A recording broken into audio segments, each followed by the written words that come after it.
bau tubuh Naya, bau bunga Kamboja. Dan kamu juga kan yang udah melet Mas Guntur, biar dia bertekuk lutut sama kamu. Bagus deh kalau kalian sudah tahu aku melet Guntur. Ternyata kalian gak segoblok yang aku kira ya, ucap Naya santai. Nay, kami sudah berbaik hati loh ngizinin kamu buat ikut rombongan kami. Tapi ternyata kamu punya maksud terselubung. Aku hanya bisa menangis. Aku tak menyangka jika liburan yang kami kira akan baik-baik saja, rupanya malah menjadi petaka. Mas Guntur yang punya ilmu kebatinan saja bisa terpengaruh oleh pelet Naya. Naya mulai berjalan. Hanya dengan senyumannya Mas Guntur beranjak dari duduknya dan mengikuti langkah Naya. Aku mencoba menahan tangan Mas Guntur, namun Mas Guntur mendorongku hingga aku ambruk ke tanah. Kami segera menyusul langkah Mas Guntur dan Naya. Langkah mereka sangat cepat hingga membuat kami berempat kewalahan mengejarnya. Hingga sampai di percabangan jalur, Mas Guntur dan Naya sudah tak nampak lagi. Aku ingat tadi Naya bilang kalau ia akan tetap lurus, sedangkan jalur kanan adalah jalur untuk menuju pos 4. Tenang Mbak, kita jangan sampai kejebak sama omongan wanita itu. Bisa saja itu hanya perangkapnya saja. Sialan, bisa-bisanya aku gak sadar sama anak itu, kata Bima. Nah terus sekarang kita harus gimana? Di dalam kepanikan kami, aku melihat kakek yang tadi kulihat. Kakek, panggilku. Dan kakek itu menoleh ke arahku. Aku pun segera menghampirinya. Kek, maaf, apa kakek yang tadi yang di bawah pohon dekat kebun teh? Tanyaku memastikan. Iya nak, maaf jika kakek membuatmu takut.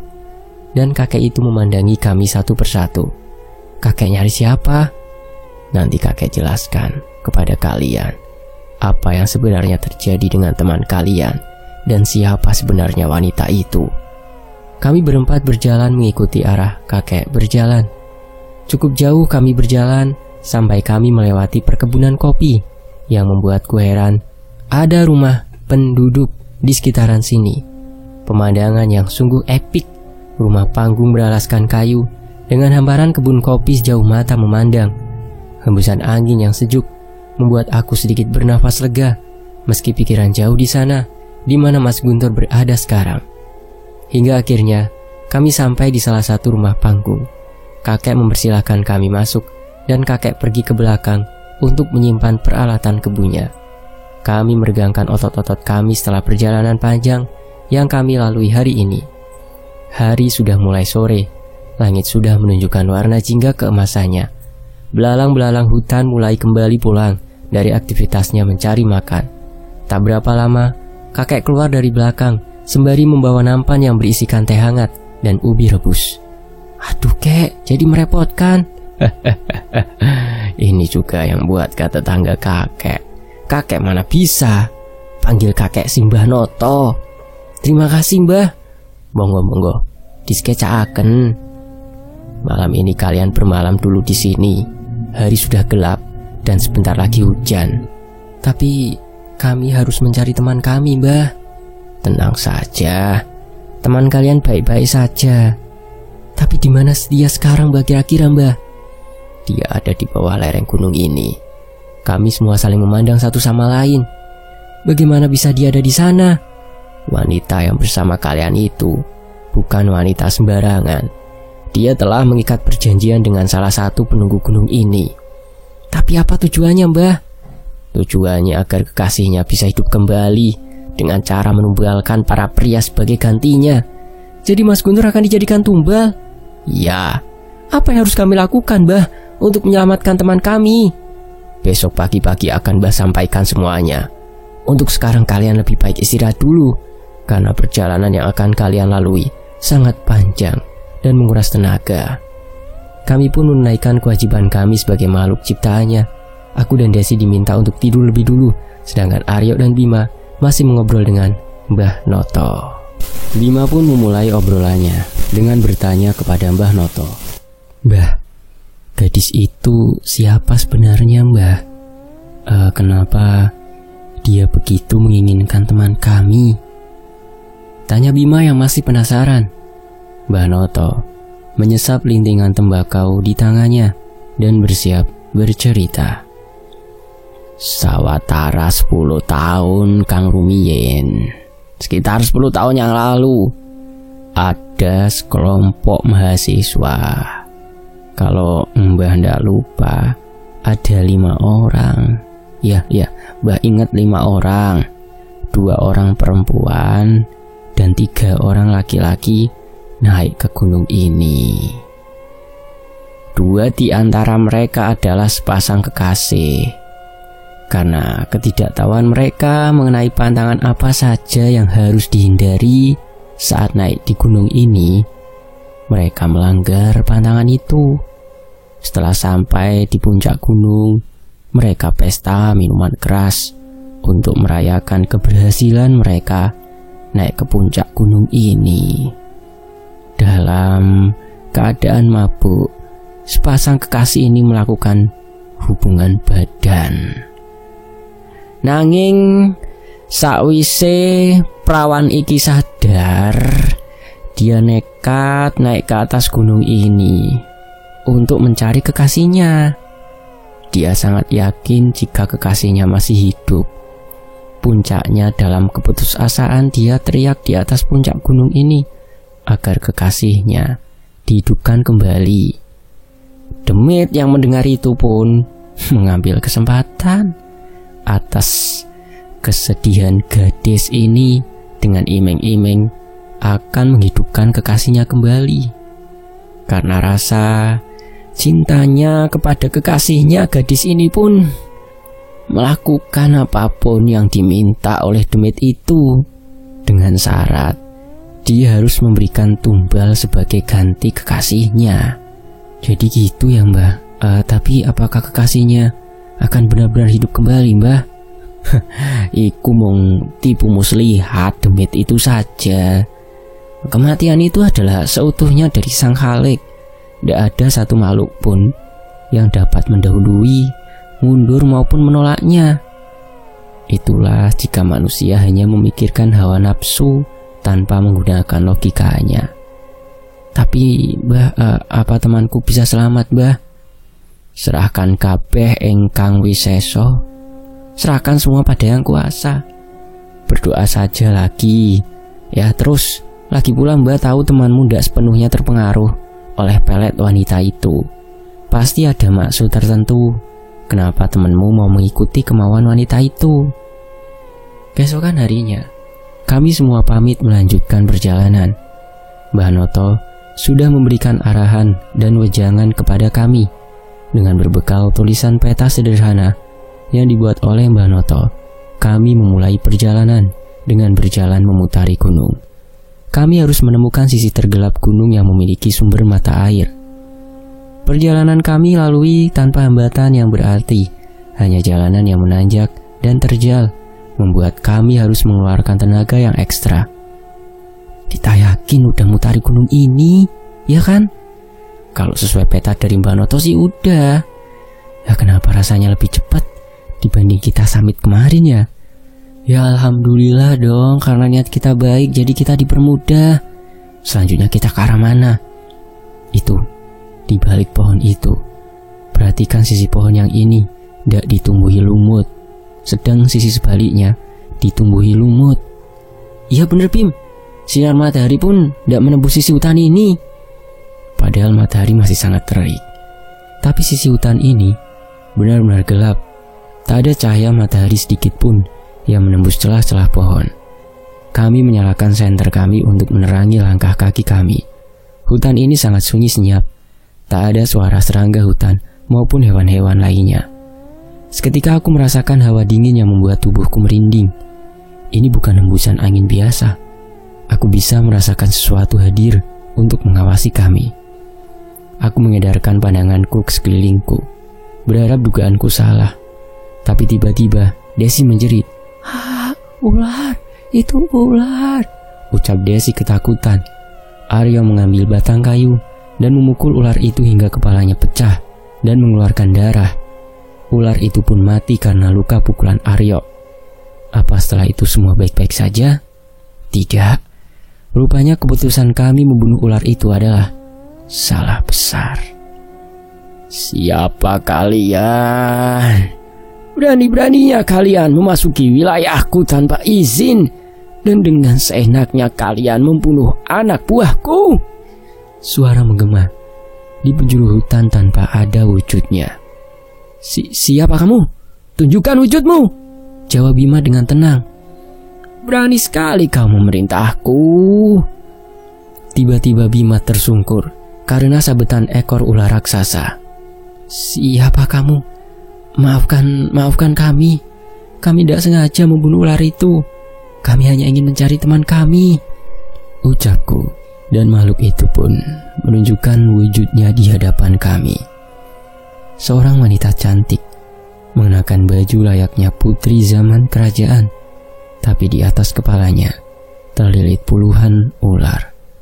Separuh tubuhnya dari perut ke bawah seperti ekor ular yang sangat panjang dan besar, dengan ratusan ekor ular di belakangnya.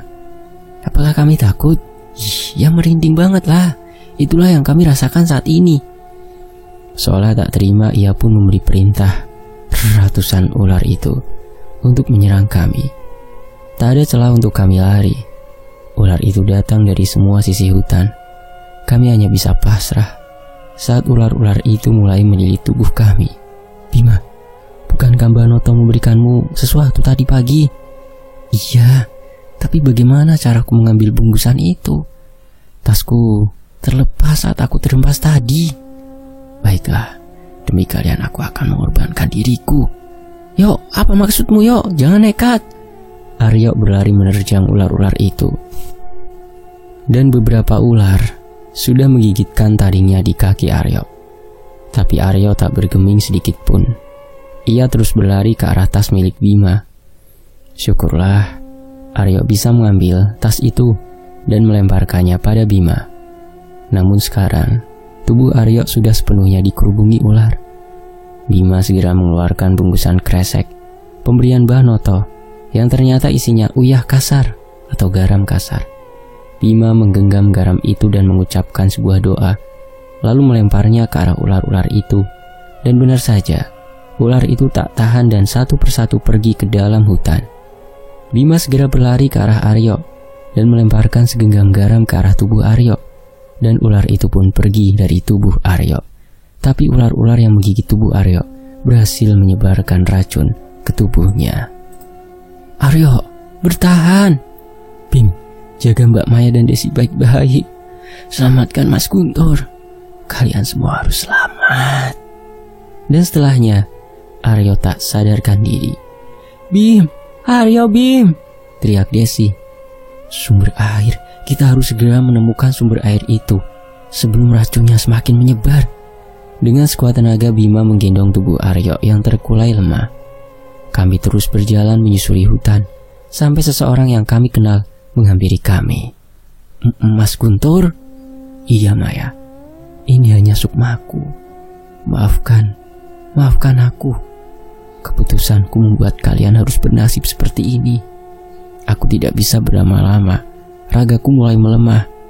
Ikuti jalan setapak ini menuju kawah. Rendam tubuh Aryo di sana.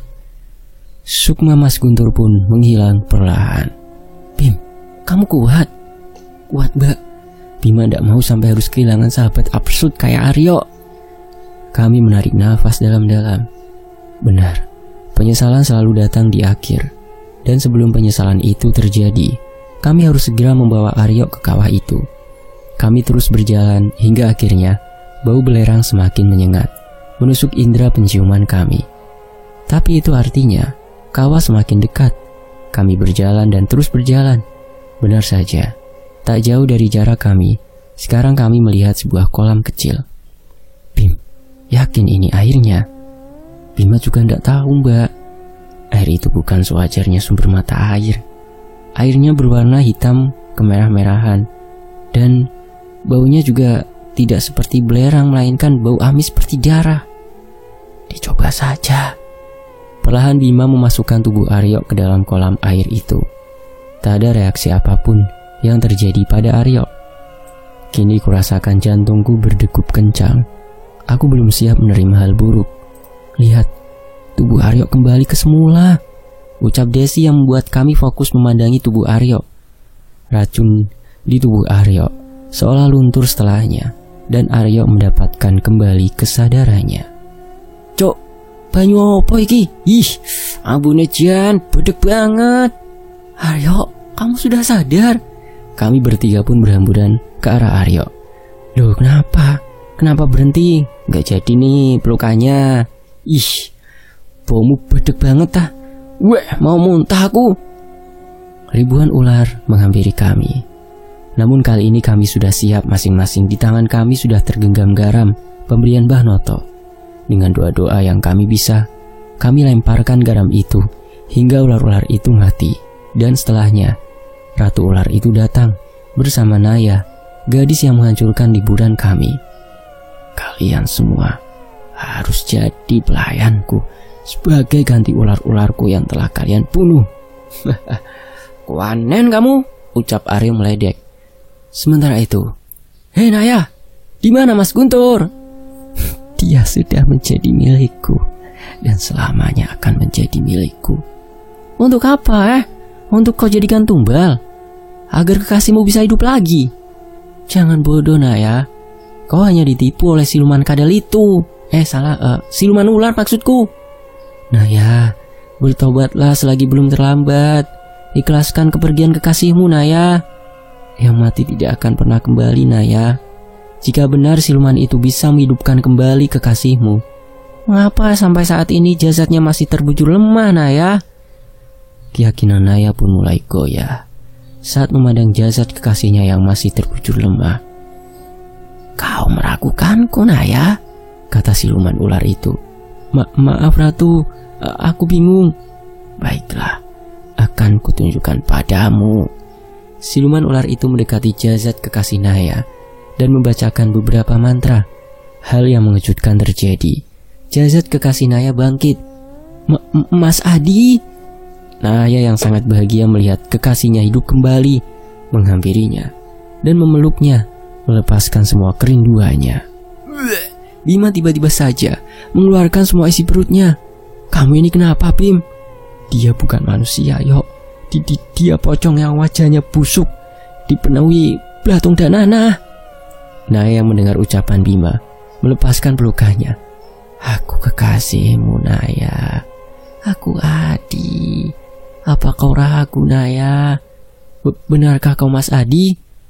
Apa yang harus aku lakukan agar kau yakin jika aku benar-benar kekasihmu?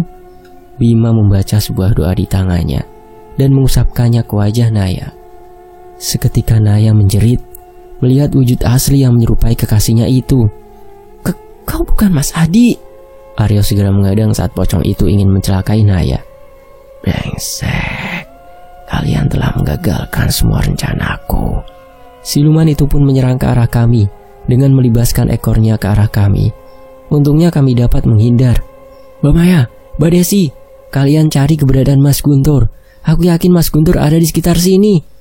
Ikuti aku tahu Mas Guntur ada di mana, kata Naya. Bima, Aryo, kalian hati-hati. Di saat Aryo dan Bima melawan siluman itu, aku dan Desi mengikuti Naya untuk menyelamatkan Mas Guntur. Itu, di sana Mas Guntur. Naya menunjuk ke arah seseorang yang sedang bersemedi di atas batu, dan di bawahnya terdapat banyak ular yang siap menyesap darah Mas Guntur. Garam, lemparkan garam ini. Ayo, lemparkan Maya ke tubuhnya Mas Guntur. Itu tubuhnya Mas Guntur semakin lemah. Kami pun bertiga melemparkan sedikit demi sedikit garam yang telah kami bacakan sebuah doa. Ular-ular itu pun menggelepar saat garam-garam ini mengenai kulitnya. Terima kasih Maya, Desi, sama-sama Mas. Di mana Aryo dan Bima? Mereka di luar, sedang melawan ratu siluman ular. Namun saat kami hendak keluar dari tempat itu, ada seekor ular yang menggigit kaki Naya, dan Naya jatuh ke kolam ular-ular itu. Naya, kalian tidak usah memikirkanku. Selamatkan diri kalian. Maafkan aku sudah berniat jahat kepada kalian. Sekarang aku sudah lebih ikhlas menerima semuanya. Terima kasih, kata Naya. Mas Guntur mencoba mencari cara untuk menyelamatkan Naya. Namun ular-ular itu menjadi lebih beringas dan garam di tangan kami telah habis. kami bertiga hanya bisa mendoakan Naya. Sementara itu, pertarungan Aryo dan Bima semakin sengit. Namun Aryo dan Bima mendominasi pertandingan. Terlihat dari raut wajah Ratu Siluman Ular yang terlihat kelelahan melawan serangan-serangan yang dihujamkan Aryo dan Bima. Bahkan beberapa kali, serangan Aryo dan Bima membuat hantaman keras di tubuh Ratu Ular. Dengan sisa garam yang Aryo dan Bima genggam, mereka berdua merapalkan sebuah doa dan bersama-sama melemparkan garam itu ke tubuh Ratu Siluman Ular yang dipenuhi luka. Ratu Siluman Ular berteriak histeris dan menggelepar. Tubuhnya terbakar sepenuhnya. Alhamdulillah. Mas Guntur, santai-santai, aku gak apa-apa. Itu lukanya gimana, Mas? Ini cuma gigitan ular yang gak berbisa kok. Tapi untuk antisipasi, mending Mas Guntur nyebur juga di kolam itu. Kadang yang kita anggap remeh, ternyata hal besar loh. Siapa tahu ular kecil itu juga punya bisa. Enggak sudi aku nyebur di kolam kayak gitu. Iya sih, emang sih bau banget gitu. Iyo pasti orang itu air darah kok. Hah, darah siapa, Mas? Darah tumbal laki-laki yang ditumbalkan ayah, kata Mas Guntur. Jian, gila nih. Ngene iki aku kudu adus kembang 7 rupa iki bariki.